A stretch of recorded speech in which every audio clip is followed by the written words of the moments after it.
తిరుపతి లడ్డు, కాకినాడ కాజా, గుంటూరు కారం, నెల్లూరు చేపల పులుసు, హైదరాబాద్ బిర్యానీ, ఆంధ్ర గోంగూర, మైసూర్ బోండా, పూతరేకులు, ఆత్రేయపురం పూతరేకులు, కోనసీమ తీపి రుచులు.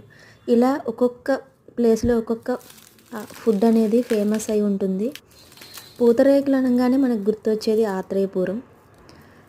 చిన్నప్పుడు ఇవి తింటుంటే ఎక్కడైనా ఫంక్షన్లో కానీ ఎక్కడైనా బయట దొరికినప్పుడు తింటుంటే, ఏంటి ఇలా పేపర్ తింటున్నారు, పేపర్ ఎలా తింటున్నారు అసలు, గొంతున అడ్డం పడుతుందేమో అని చెప్పి భయపడేదాన్ని.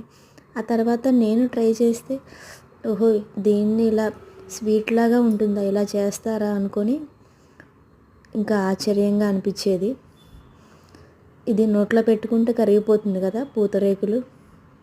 మీలో ఎంతమంది ఇలా అనుకున్నారు నాలానే చెప్పండి.